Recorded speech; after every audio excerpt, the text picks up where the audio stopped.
Karena Al-Quranlah mujizat terbesar. Mujizat bukan hanya sekedar untuk mengalahkan lawan, tapi untuk membenarkan Rasulullah, untuk membenarkan seorang itu sebagai Rasulullah. Maka sidik, fatanah, tabligh termasuk mujizat pada sebenarnya. Walau dengan tabligh dan fatanah tersebut, dengan sidik tersebut bukan untuk melemahkan lawan, tapi sifat-sifat tersebut untuk membenarkan bahawa beliau adalah seorang Rasulullah yang memiliki keistimewaan luar biasa yang tidak dimiliki manusia yang lain pada saat itu. Mukjizat ada dua macam, na mukjizat material indrawi, na mukjizat imaterial ataupun logis. Dalam kitab Al-I'tiqan disebut na yang mahsusah, na yang makulah.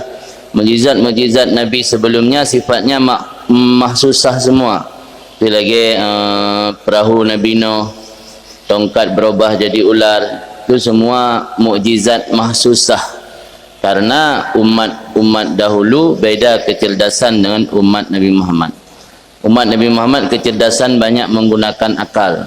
Umat awal kecerdasan banyak menggunakan hal-hal yang sifat jih bisa dilihat oleh indrawi. Dan terbatas mukjizat Nabi dahulu hanya dalam ruang lingkup di mana Nabi tersebut diutuskan dan berakhir setelah Nabi itu wafat. Adapun mukjizat Nabi Muhammad berlaku bukan hanya untuk kaum Arab saja, tapi lil alamin, dan berlaku sampai sepanjang masa walaupun Nabi sudah lama meninggal. Yang beda dengan mukjizat umat Nabi awal. Maka mukjizat umat Nabi untuk Nabi awal, mukjizat Nabi li Allah mahsusah, material dalam bentuk materi indrawi, bisa diperdapat oleh indra. Adapun mukjizat untuk umat Muhammad lebih banyak hal-hal yang logis. Maka Al-Quran itu tidak akan ditemukan i'jaznya tanpa kita menalar, tanpa kita memikirkan tentang ma'ani-ma'ani yang terkandung dalam Al-Quran. Kita tidak akan menemukan i'jaz Al-Quran.